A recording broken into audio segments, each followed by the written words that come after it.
memo. 36. Vamos a ver quién está. Les mandé, bueno, tocaron a 12A el día de hoy. Y les mandé un libro que viene bien súper sencillo, obviamente lo del manejo del dolor viene también en el manejo, pero les mandé un librito que habla de puro dolor, que también les va a servir al que le vaya a tocar años, que viene muy fácil la explicación de años. ¿Ya se los mandó? ¿Ya? ¿Okay? Por lo menos ahorita el capítulo dolor se los voy a dejar, porque también viene muy básico, muy bien explicado, bueno, muy clínico. Diego. Presente. Doctora, la vez pasada sí vine, nada más que pensaba que era las 2:30. Y usted pasó ahorita a las 2:27. Ay, Dieguito. Iñaki. Aquí estoy presente, doctora. Hola. Luis Ayala. Presente, doctora. No, nomás se lo acerco. Maximiliano Vaca. Presente. Diana Banda. Yomar Caraza. Carla Gabriela Castellanos. Carla. Mavi Esparza.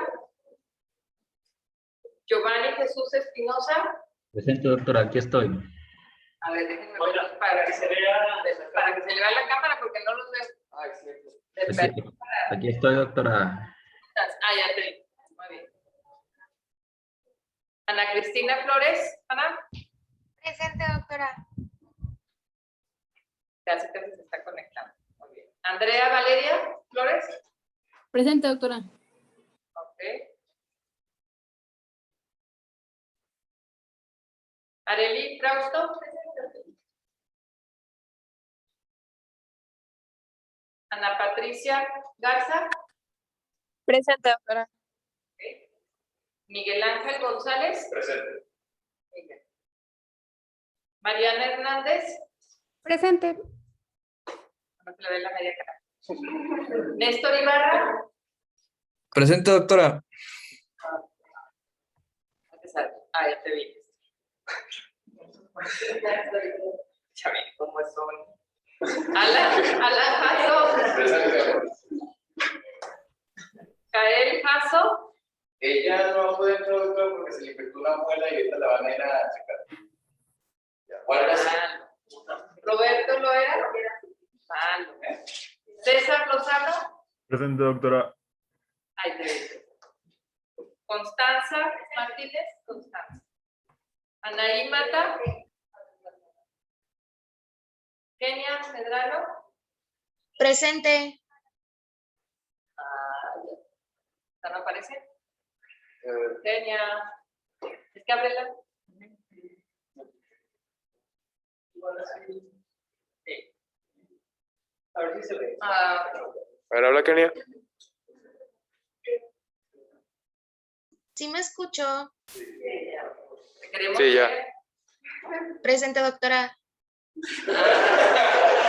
Oye, o ver, bueno, ¿cuál sentido? Hay que estar cruzados los cables.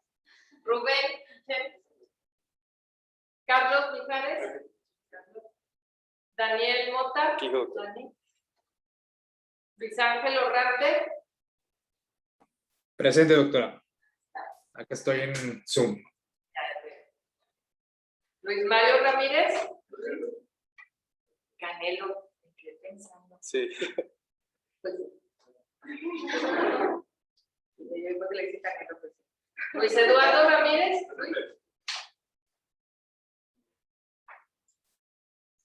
Luis Eduardo o Luis Mario, Luis Eduardo, te brinqué a Luis Mario Ramírez. Luis Mario, tú eres el Canelo y Luis Eduardo es Ramírez. Pues es que los dos, Ramírez Ben, los dos son igual. Alan Rivas. Manuel Rodríguez. Fátima. Karen Sánchez. Osvaldo. Y José Cruz. Presente. Doctora, a mí me pasó igual que Diego en la clase pasada. Entré a las 2:30 y ya había pasado lista.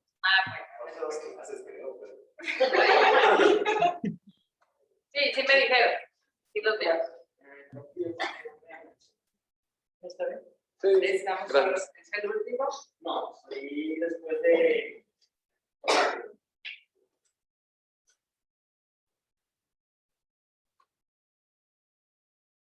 Miguel Ángel González, no.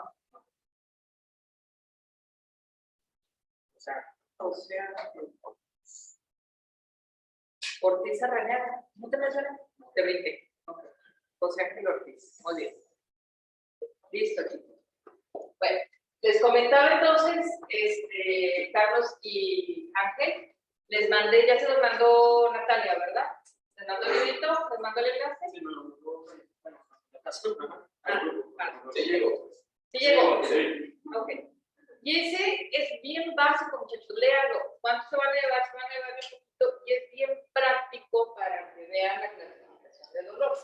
Si ustedes van a ir a buscar dolor, son capítulos y capítulos y capítulos para poder entender. Este está muy resumido y este librito fue escrito por una algóloga. Entonces, prácticamente está todo resumido.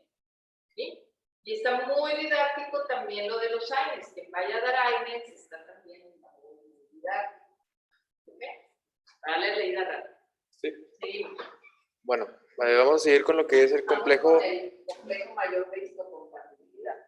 Sí, con el complejo mayor de histocompatibilidad o principal.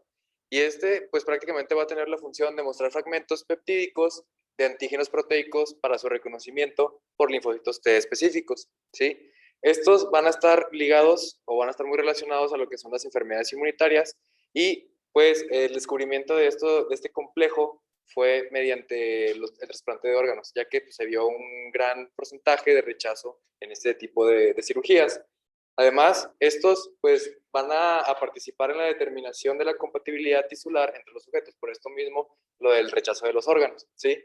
Aquí vamos a ver que los HLA, o bueno, el complejo mayor, tiene una gran diversidad, ya que pues sobre todo son, digamos, moléculas que se van heredando de generación en generación.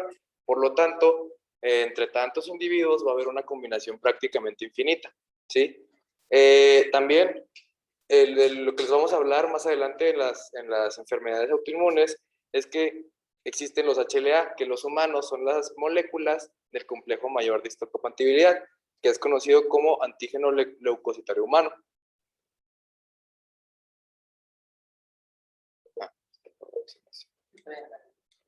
Listo. No. Nada más dale Un golpe. Que no lo aviente. ahí ya pues. Sí, ya. Ok. Y bueno, gran parte de la actividad de los HLA va a estar relacionada con los genes que expresen, o los genes que los supriman, o los genes que los modifiquen. Es por esto mismo que se dice que los HLA van a ser moléculas bastante polimórficas, es decir, dependiendo del alelo, va a cambiar su función, o en este caso, la enfermedad que puedan producir. Van a estar estrechamente relacionados con el cromosoma 6, ya que pues están expresados en una pequeña fracción de y como ya les mencioné, depende mucho de la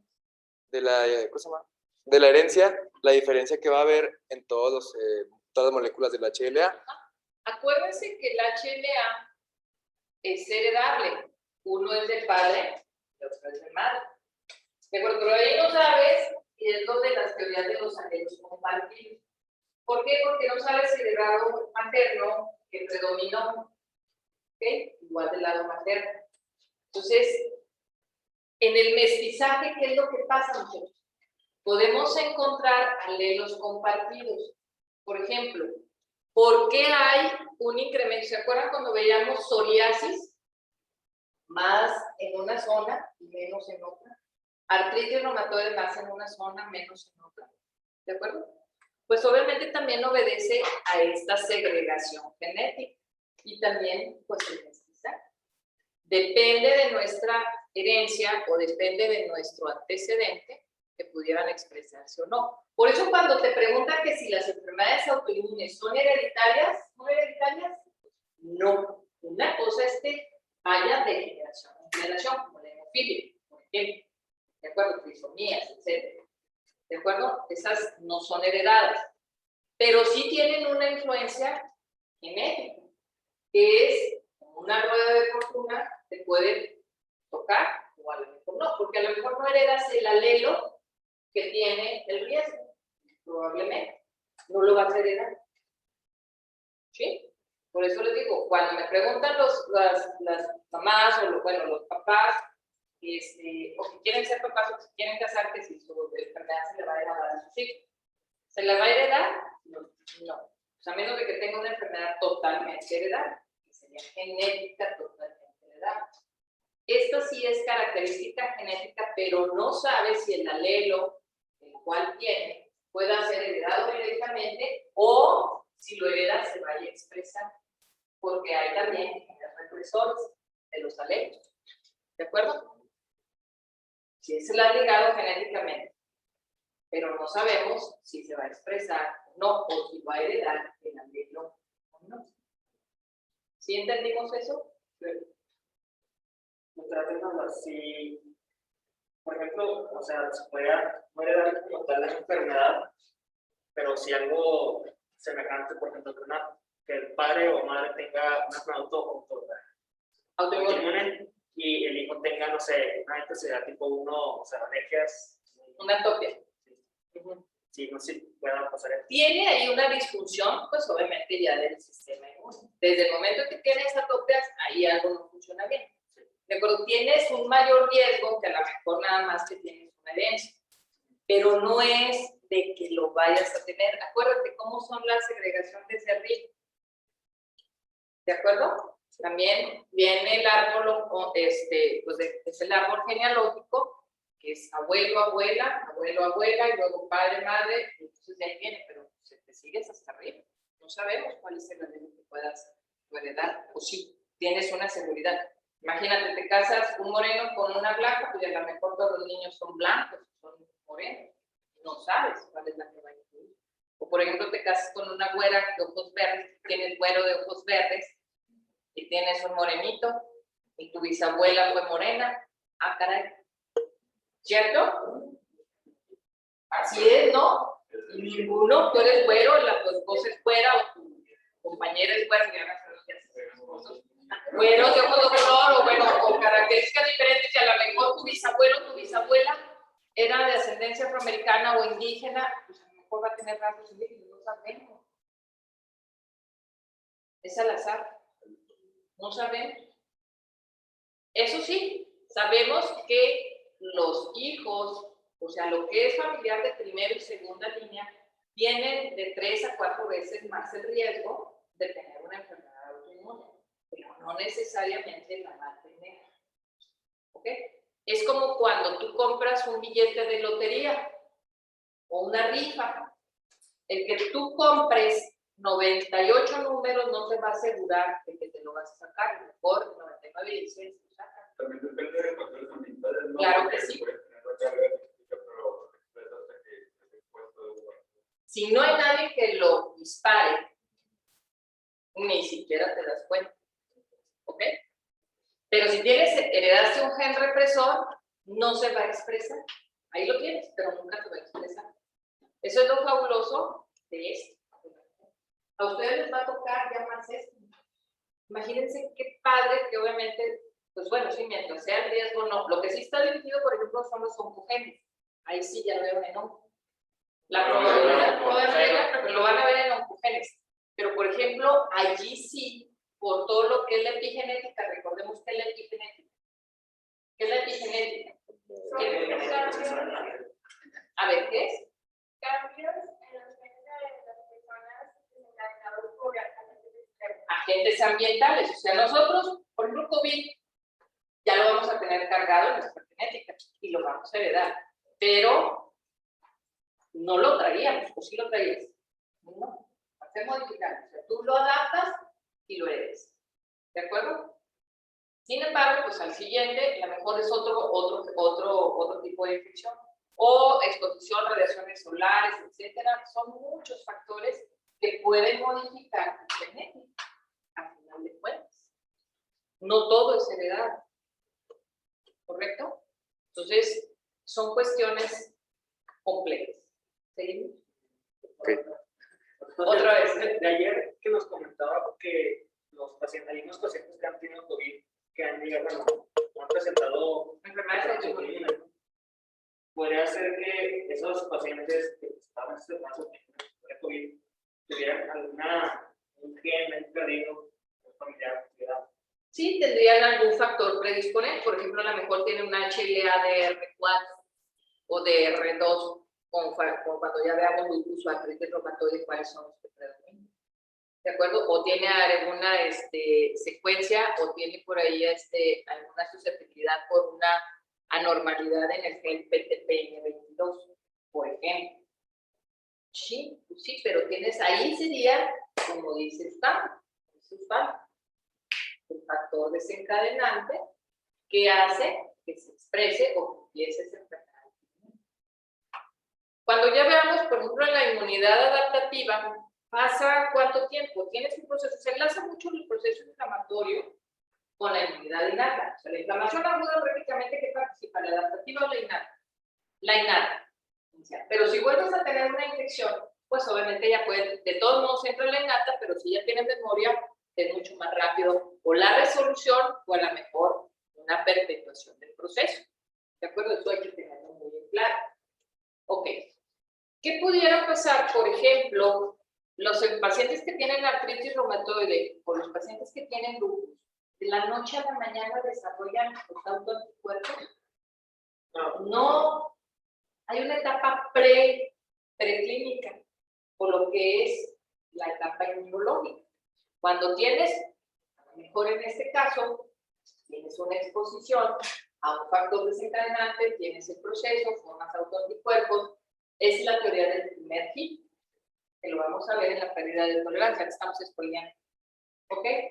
Hay un primer hit, un primer golpe.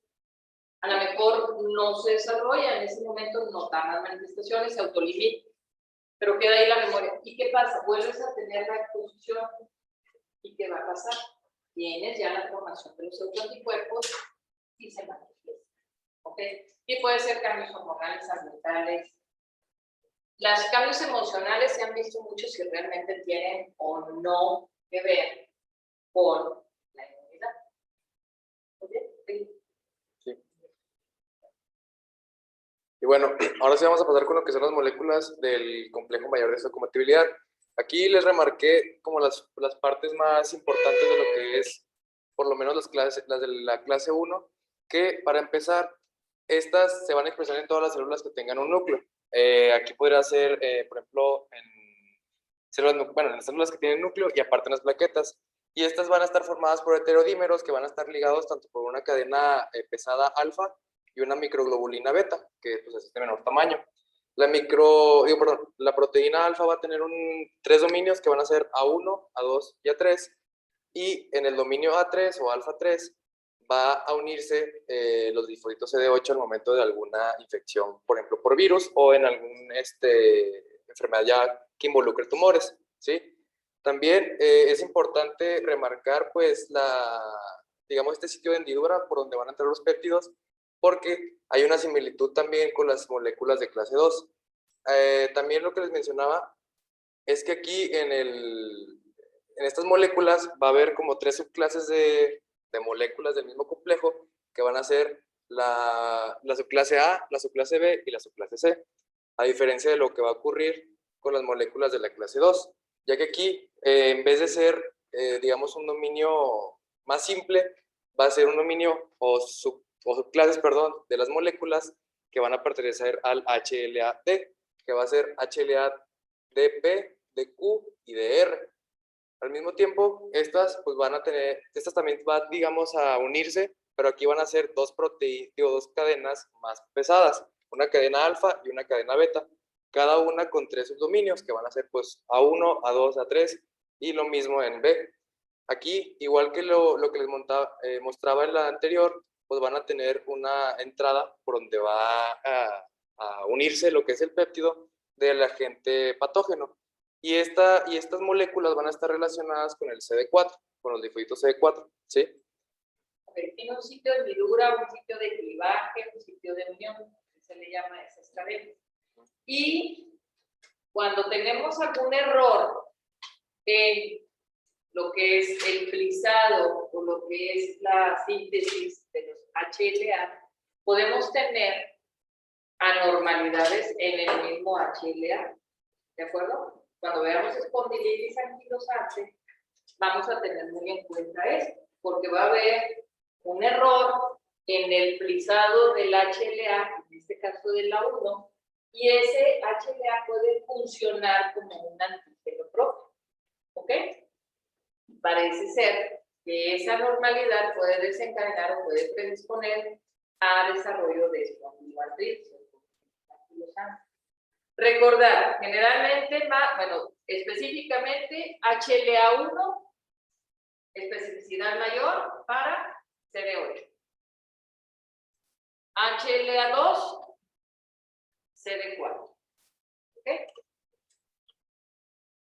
Sí, y bueno, también va a variar mucho las células con las que estas se relacionan, ya que, pues, por ejemplo, la subclase 2, bueno, perdón, las moléculas de clase 2 del complejo mayor van a estar relacionadas sobre todo con la acción de los linfocitos B y las células dendríticas, porque pues vamos a ver más adelante que los linfocitos CD4 tienden a activarse o tienden a participar cuando se juntan con células presentadoras de antígeno. Y bueno, ahora sí, pasando con lo que es la cascada del complemento, vamos a ver primero que nada la vía clásica. Aquí, en este esquemita del lado izquierdo, vamos a ver que la proteína C1 se va a unir a otras proteínas formando un complejo que es el C4b y C2a. Para entender un poquito más de esto, las letras que van a acompañar a las proteínas van a como determinar si son de cadena pesada o de cadena ligera. Sobre todo, las que van a participar en lo que es el sistema de complemento van a ser las de cadena ligera. Y son las que vemos en el complemento, que son C4b, C3b.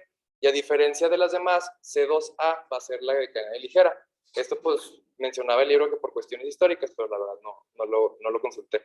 Entonces, este complejo que va a ser el C4A2b, perdón, C4B2A, va a proteolizar y activar lo que es la C3. Esta la va a dividir en dos, en cadena ligera y en cadena pesada, que va a ser el C3b. Y se le conoce a este factor, el C4B2A, como la C3 convertasa.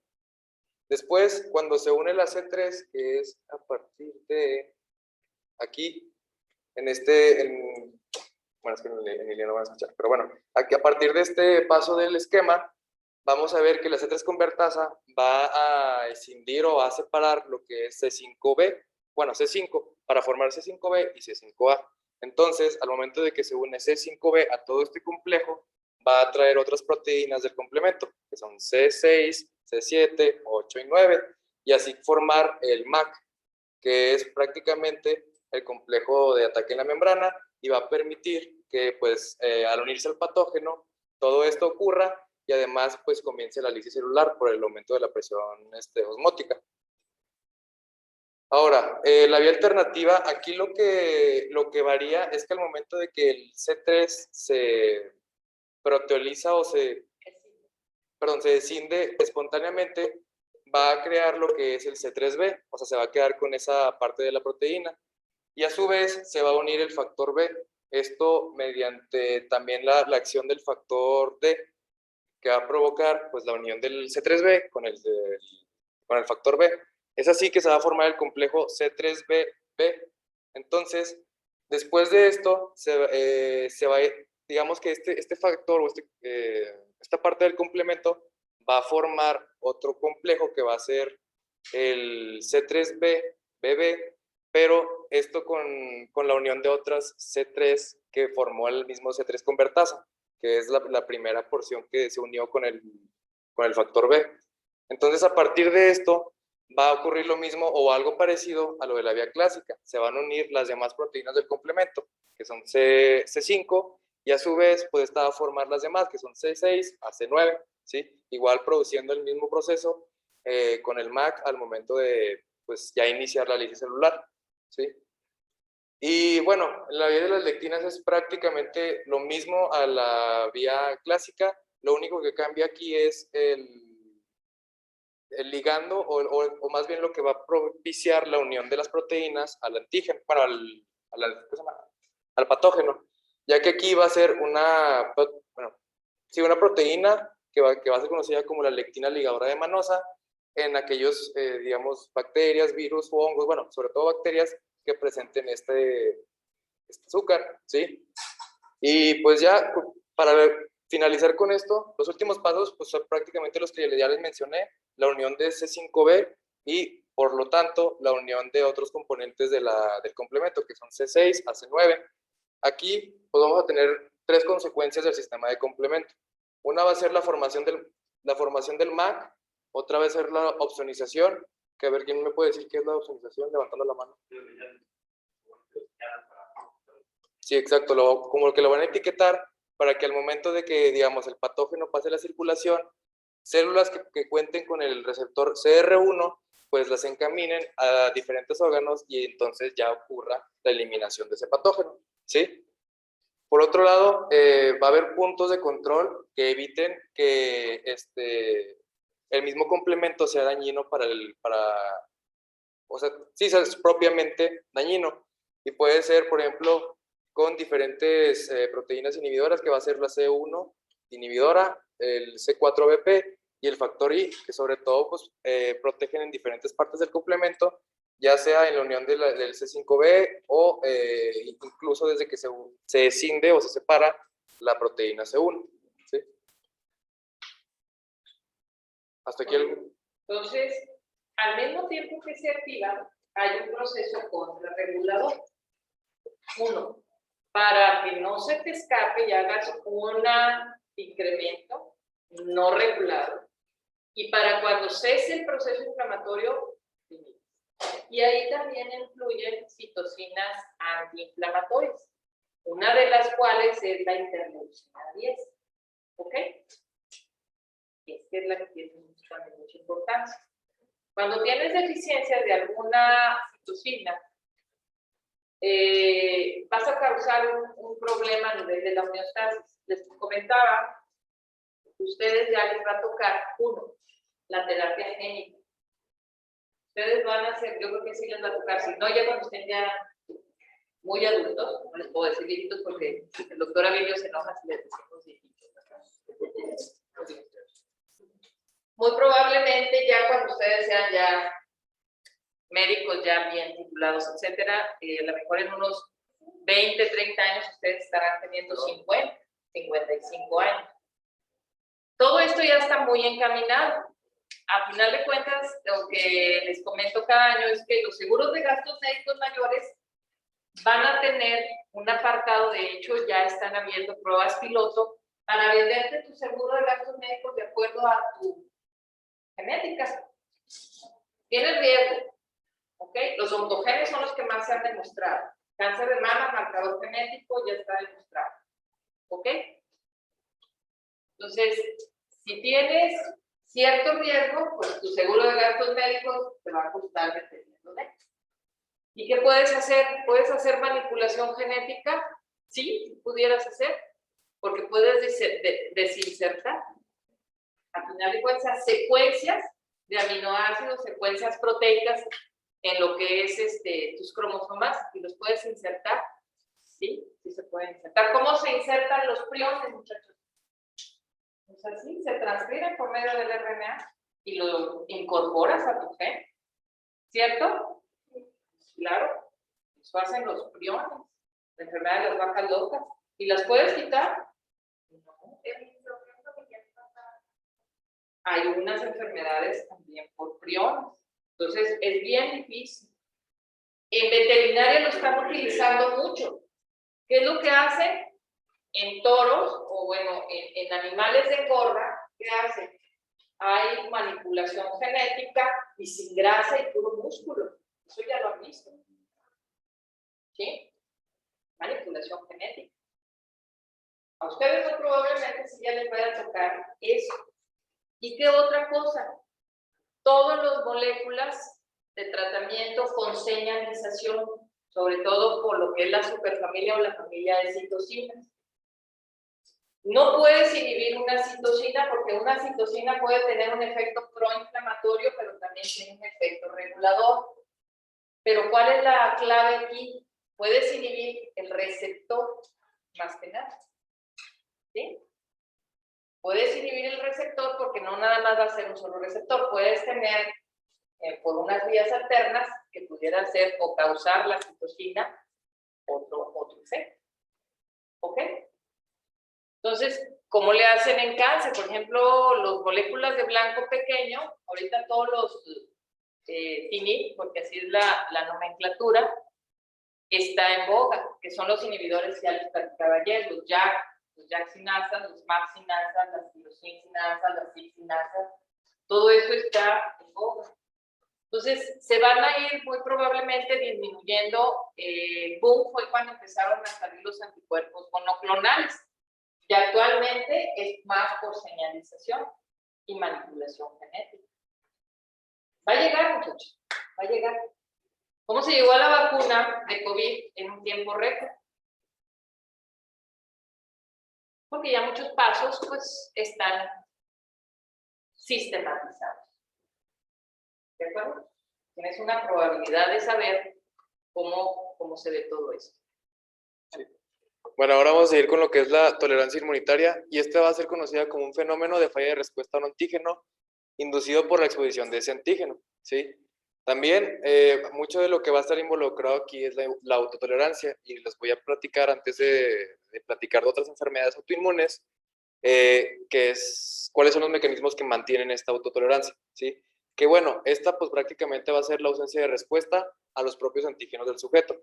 Para esto debe desarrollarse, y ya existen, por otro lado también, los receptores de antígenos generados por la recombinación somática aleatoria. Por otro lado también va a haber receptores para antígenos propios, y estos pues van a propiciar tanto la eliminación como la inactivación de estos por una enfermedad autoinmune, ¿sí? Aquí va a haber como en la inmunidad, en el sistema inmune pues, dos brazos importantes que van a ser la tolerancia central y la tolerancia periférica.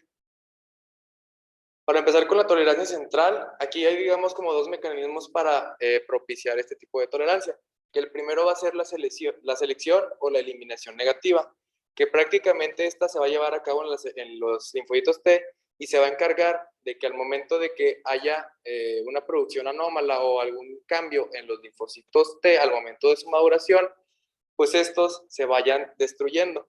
Esto va a ser gracias a la proteína aire, que pues es un regulador autoinmune que tiene la función de actuar únicamente o digamos limitar la acción de esos linfocitos hacia el timo. Nada más aquí te digo, es a médula ósea, es la tolerancia central, ¿ok? Sí, perdón. Okay. Entonces, la tolerancia central es en células de maduración en médula ósea, sí. ¿De acuerdo? Se inhibe. Es que sí lo mencionaba con el diferente. Entonces, bueno, si esta proteína llega a estar ausente, puede provocar una poliendocrinopatía bastante grave. Por otro lado, va a existir otro mecanismo que es la adición de las células, que va a estar sobre todo, se va a ver en las células B o en los linfocitos B, y va a propiciar que si hay alguna mutación o algún cambio en la información para digamos, producir estos linfocitos, se detenga. Y se dice que este es un proceso que no ocurre únicamente en las enfermedades, sino que también en el proceso normal de la formación de los linfocitos B, se calcula que una población, pues, digamos, de un octavo de todos los linfocitos pasaron por esta misma edición, ¿sí? Entonces, por esto mismo, pues, no hay tantas patologías que los involucren, ¿sí? Entonces, estos son los dos mecanismos de la tolerancia central, ¿sí? Y bueno, ambos van a estar asociados a las moléculas del complejo mayor de esta compatibilidad. Ahora pasando con lo que es la tolerancia periférica, aquí va a haber tres mecanismos. Uno va a ser la energía, que esta para empezar se va a iniciar desde la activación del linfocito T, que se va a estar enfrentando a un antígeno. Para esto va a requerir dos señales que van a estar dadas por diferentes colaboradores. Una va a ser por las moléculas del complejo mayor de histocompatibilidad al entrar en contacto con las células presentadoras de antígeno. Y otra va a ser cuando se inicie o se active la señal del coestimulador CD28, que esta pues va a unirse con el B71 y el B72, que a su vez pues son como colaboradores para iniciar la respuesta inmune o la tolerancia en los linfocitos T.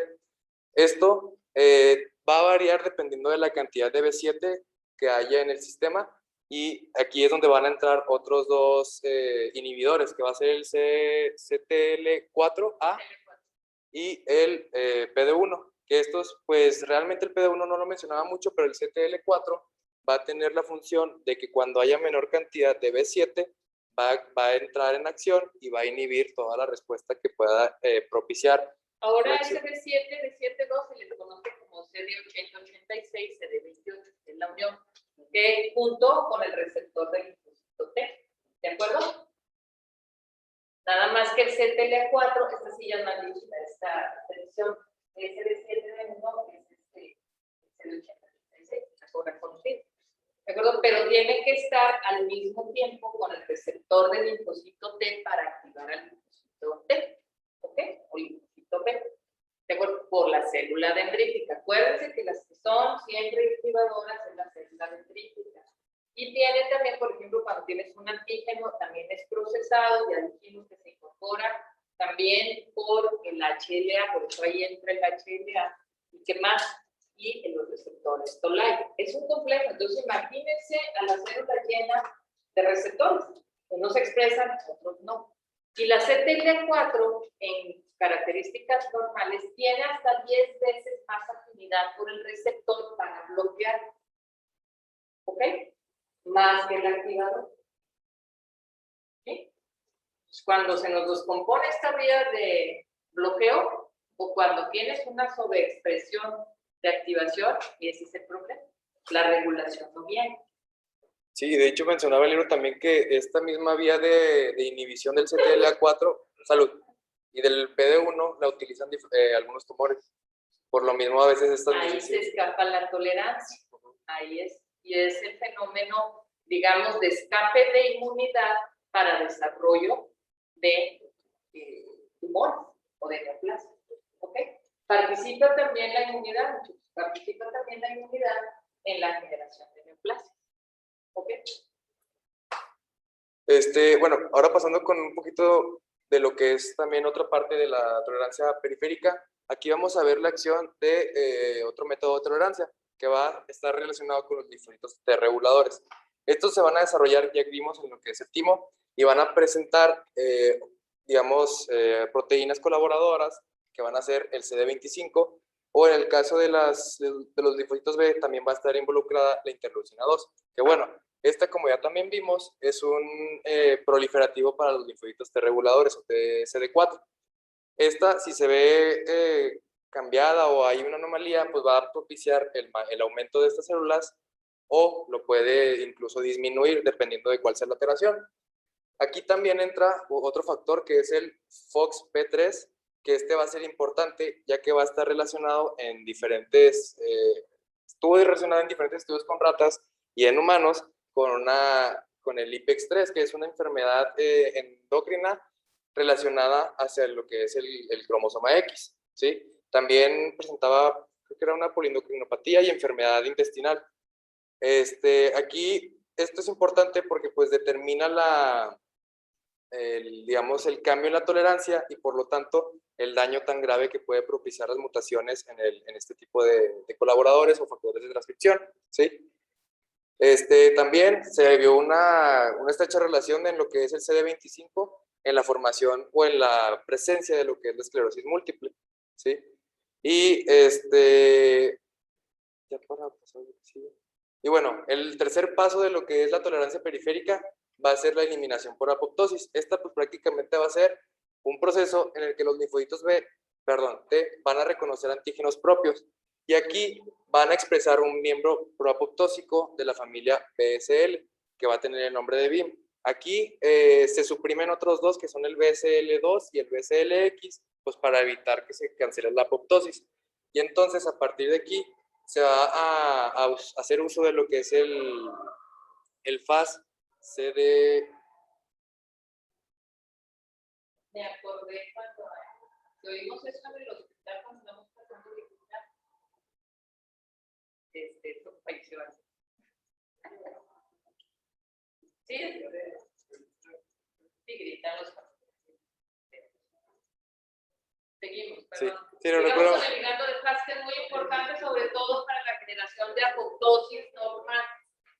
Entonces, si tú tienes una apoptosis normal, luego también ahí vienen otra cosa que se llaman DNAsas.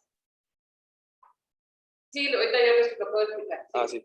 Bueno, entonces, al momento de que se activan los linfocitos TSD4 y en conjunto, pues también los linfocitos B, va a participar en esta activación el ligando FAS. Bueno, es el FAS CD95 más el FAS L, que es el ligando que los va a unir. Esto va a propiciar el adecuado proceso de la apoptosis y en caso de que haya algún tipo de mutación, se ha visto en estudios en ratas que puede ocurrir una enfermedad parecida a lo que es el lupus o la LPS, que es el... Sí, a ver otros. Ese mero. Autoinmunitario. Sí. Cuando tú haces, por ejemplo, los modelos knockout, al final de cuentas lo que haces es quitar estos genes reguladores, estos ligandos reguladores. Por eso ustedes llaman, bueno, por eso se hacen los estudios de investigación de artritis inducidas, de lupus inducidos, y van a oír mucho de lo que son los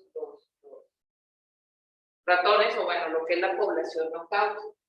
Obviamente lo que haces es inhibir el factor regulador. Y bueno, nada más para mencionarlo aparte, pues estos FAS son parte o son homólogos de la familia de los factores de necrosis tumoral, ¿sí? Y como ya les mencioné, pues estos van a tener tanto acción en linfocitos T como en linfocitos B. Pero que el TNF no era una proinflamatoria. También es un antihomeostático y antiproliferativo. Esto tiene mucho que ver en la generación de neoplasias, como hacen neoplasias. Pues tienes una función fisiológica. Es por eso que les decía, tú no puedes crear, o bueno, se han ensayado antes de crear todo lo que hay, medicamentos que inhibieran directamente la citosina. Pero si tú inhibes directamente la citosina, es pleomórfica, tiene muchas. Es un receptor transmembranal. Acuérdate que el DNF hay de dos subtipos. De acuerdo que se puede unir al receptor soluble y al transmembranal. Hay dos familias. Ok. Pero sí tiene que ver con la unión, porque uno tiene más afinidad a lo que es el receptor soluble y otro al transmembranal. El que tiene más propiedades fisiológicas es el transmembranal, más que la unión al receptor soluble. ¿Sí es? ¿Ok? Entonces, también la inhibición de estos pudiera favorecer en determinado momento también generación de neoplasias. ¿Ok? Y bueno, aquí es un poquito de lo que ocurre cuando hay una enfermedad autoinmune. Al momento de que existe alguna, digamos, susceptibilidad genética o alguna mutación, va a fallar todo el proceso de la tolerancia, tanto central como periférica. Por lo mismo, estas células que son autorreactivas van a proliferar y al momento de que una célula presentadora de antígeno se acerque a algún tejido, va a estimular la activación y la proliferación de células de la respuesta inmune, ya sean linfocitos T o linfocitos B, provocando la destrucción o la lesión del tejido en el que se encuentre, ¿sí? Si llegan a ser capaces de migrar y formar clonas fuera de médula ósea, porque generalmente si te escapas a la tolerancia central y pueden migrar y depositar, vamos a suponer, en arterias inflamatorias. Es por eso que la teoría dice, bueno, ¿dónde empieza la pérdida de tolerancia? La expresión de antígeno, ¿central o periférica? ¿De dónde vienen los linfocitos autorreactivos que se localizan en la membrana sinovial? Viajaron de la membrana, o sea, están de la membrana sinovial y pasaron a médula ósea, o de médula ósea a sinovial. Se ha encontrado de las dos. ¿Ok? Cuando veamos la patogénesis en controlados, todavía es un dilema de que no sabemos totalmente.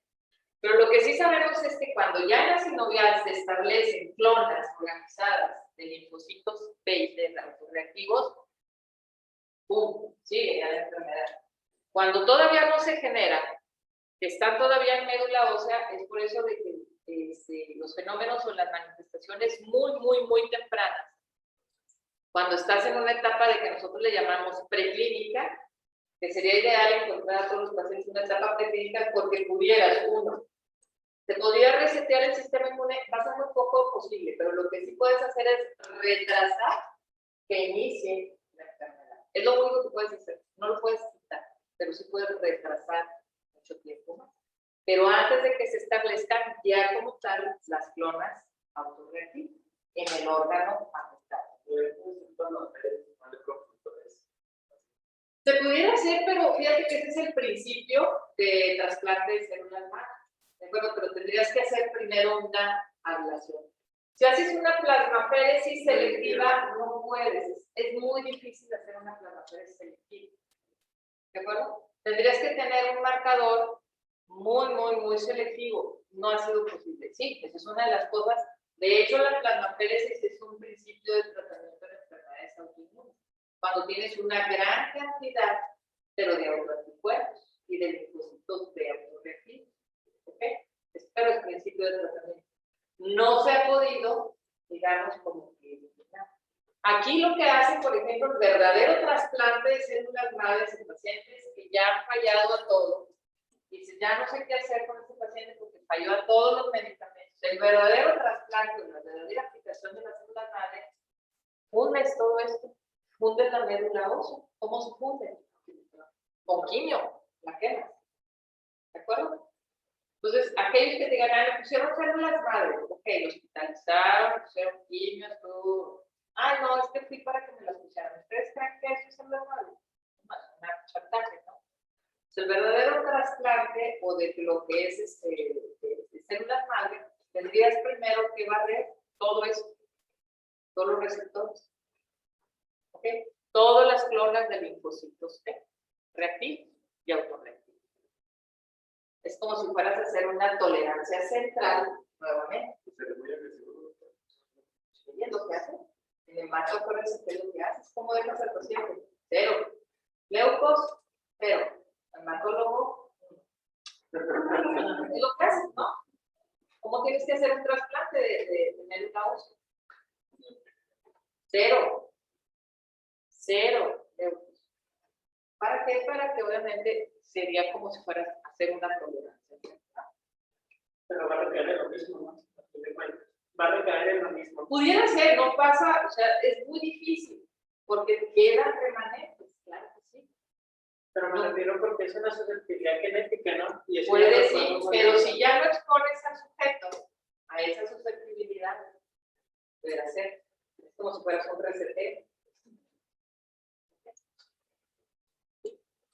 Sí, pero sí hay recaídas a pesar de trasplante de célula madre, pero pasan años, otra vez.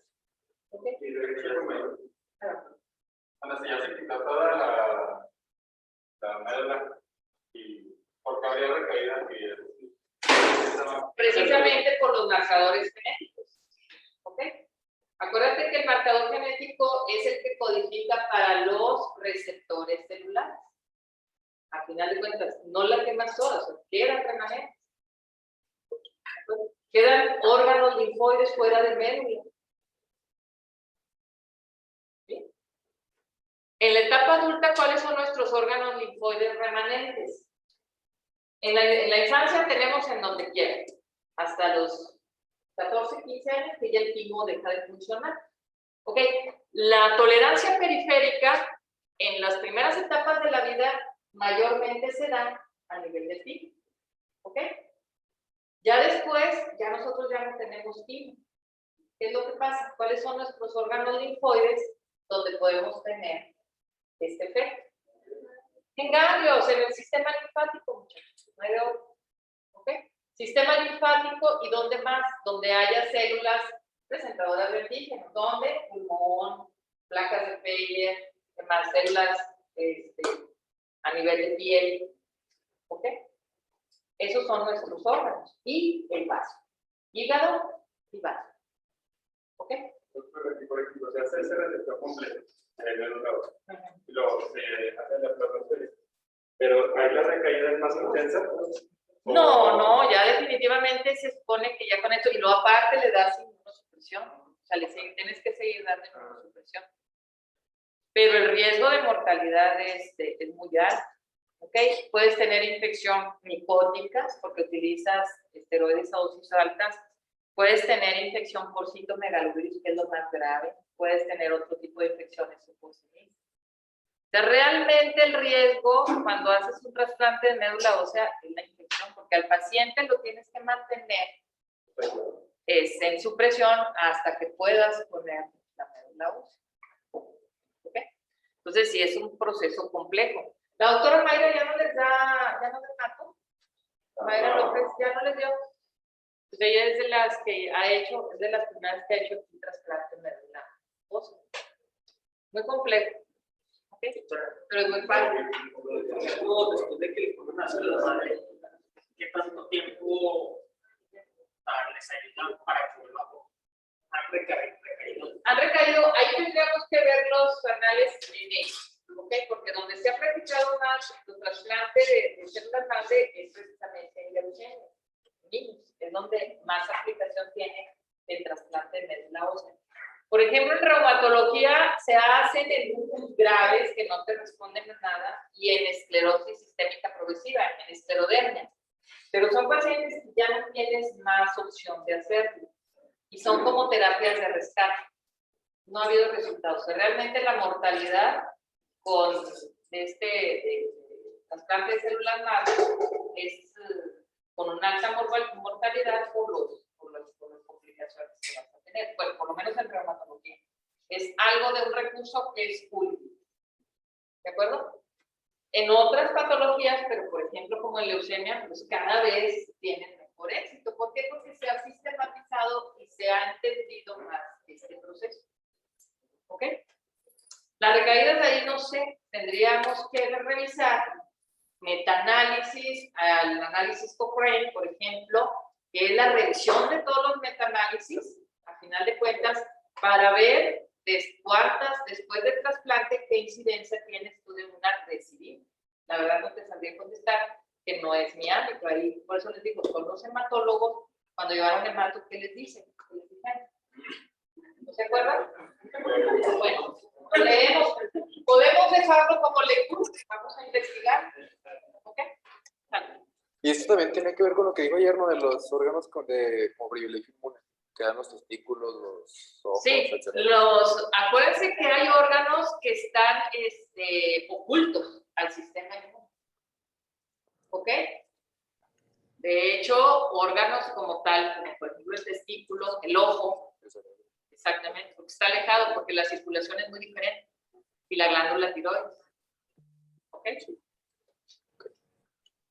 Bueno, entonces ya que vimos los mecanismos de tolerancia, ahora vamos a ver los mecanismos de autoinmunidad. Aquí, pues prácticamente lo que ocurre es un fallo en el mecanismo de la autoinmunidad, que es el fallo mismo de la tolerancia. Este puede ocurrir por 3 puntos, que puede ser la herencia de genes que van a predisponer el fallo de la tolerancia, la ruptura de la autotolerancia, que puede ser, por ejemplo,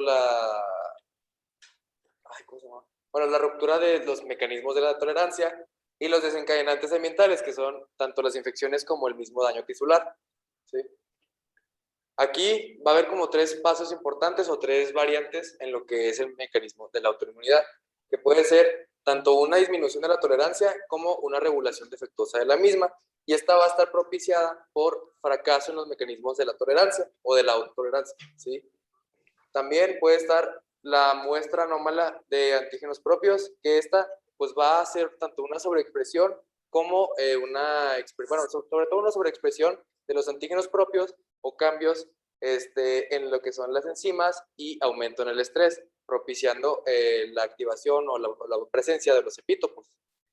Y por último, va a estar la inflamación o respuesta inmunitaria innata inicial, que esta, pues prácticamente lo que va a hacer es activar los linfocitos mediante respuestas tanto inmunitarias en las que se van a ver relacionadas, por ejemplo, las bacterias, ¿sí? Y ahí viene en esa parte o en ese apartado la teoría del mimetismo molecular. ¿Ok? Que puede haber secuencias de proteicas o secuencias de aminoácidos que son parecidas a bacterias, virus, etcétera, con propios tejidos. ¿De acuerdo? O propios partículas de nosotros, antígenos propios, ¿no? ¿Ok? Sí, de hecho, en ese apartado mencionaba el libro que, bueno, va a estar muy relacionado eso de la imitación molecular o mimetismo molecular con la reacción en la fiebre reumática, ya que esta prácticamente va a ser igual a lo que ocurre en una miocarditis por digamos, por el cruce de las aminoácidos. Sí, la reacción cruzada de los aminoácidos con las proteínas o las enzimas cardíacas, ¿sí? Ahora pasando con los genes de predisposición, pues como ya vimos, los HLA van a estar muy relacionados con todo lo que es enfermedades autoinmunes. Por lo general, uno de los que sobresalen es el HLA-B27, ya que este se va a presentar en pacientes que sufren de espondilitis anquilosante y tiene digamos, un cociente de presentación de 100 a 200 veces mayor en las personas que presentan este alelo, aunque por más que esté presente no significa que vayan a desarrollar la enfermedad. Puede estarlo, pero no significa que esta sea la causa de la espondilitis anquilosante. Del 5 al 7% de la población mundial tiene B27, tiene HLA de 27. Algunas etnias o algunas razas, por ejemplo los caucásicos, los alemanes, nórdicos, tienen más de 27. Pero el que lo tengas no quiere decir que forzosamente vayas a desarrollar la enfermedad. Pero en los pacientes que tienen la espondilitis anquilosante, el 85% tienen HLA de 27. Esa es la diferencia, ¿correcto? Pero el tenerlo aumenta la relación. Cuando tienen procesos infecciosos, por ejemplo, bacterianos, vamos a ver espondiloartritis en la artritis reactiva, definitivamente donde interviene el B27, si el paciente es B27 positivo y tienes una infección con gram negativos que pudiera tener antígenos parecidos al B27, ¿sí? Vas a tener, esa es la teoría del mimetismo, pudieras desencadenar un problema reactivo, ¿de acuerdo? Y desarrollar la espondilitis. ¿De acuerdo? De ahí viene el principio. Ya hay muchas enfermedades en las cuales, no nada más la artritis reumatoide, por ejemplo, la diabetes, si se fijan, el HLA del alelo es muy parecido. ¿De acuerdo? También en enfermedades tiroideas también, en lupus también. Por eso es la necesidad de preguntar en la historia clínica antecedentes de enfermedades autoinmunes en familiares del primero y segundo grado. ¿Ok? Sí. ¿Alguna pregunta hasta aquí? Papeles de genética nos faltan poquitas, ¿no? Sí, ya nomás 2. Ok, terminamos ya con 2 y ya para el lunes vemos lo de dolor. Entonces, bueno, ya para terminar, también podemos ver que la deficiencia tanto de la 21 hidroxilasa como la misma hemocromatosis hereditaria puede estar también relacionada con diferentes cambios o la ausencia de alelos en la genética, pues, del sujeto. Y estos se van a ver relacionados con el HLA-BW47 y el HLA-A, ¿sí?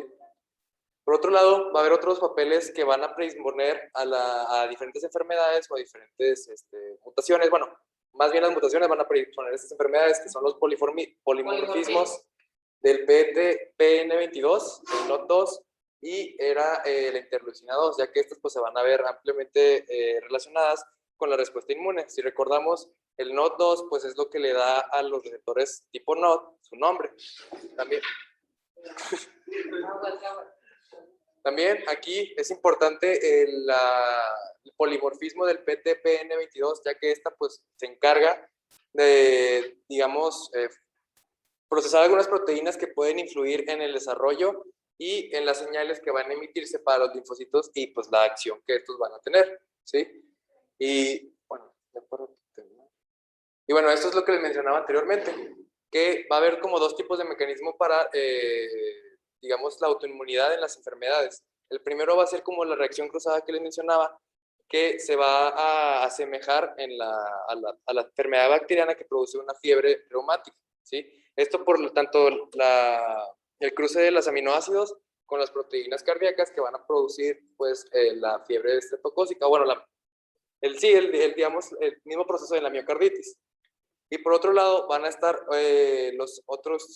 otra forma en la que se va a presentar una enfermedad autoinmune, que va a ser el virus del Epstein-Barr o el VIH, que esto es prácticamente lo que propician es una respuesta autoinmunitaria causada tanto por el daño tisular como el cambio en las células que pues puede producir una respuesta policlonal, que era lo que ya mencionaba la doctora.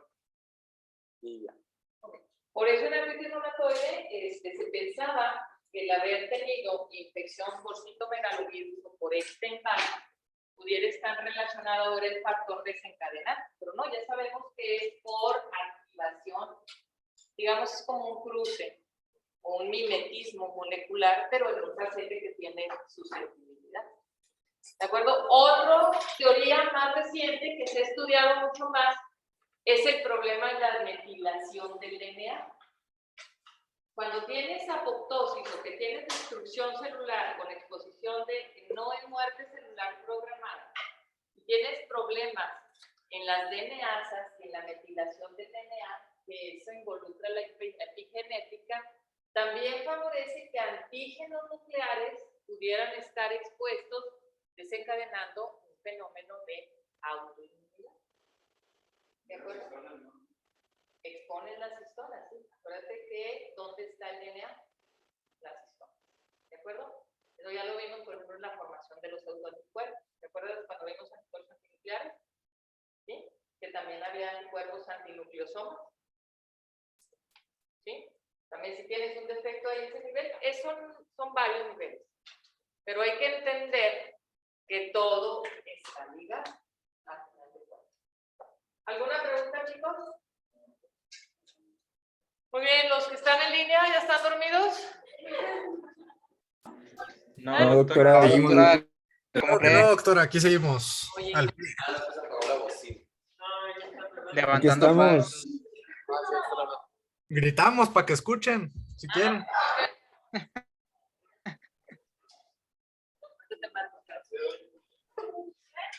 Nos vemos pues. Los veo entonces. Nos vemos, se cuidan mucho, vayan con Cristo. Bye. Bye. Hasta la próxima. De San Pedro para el mundo.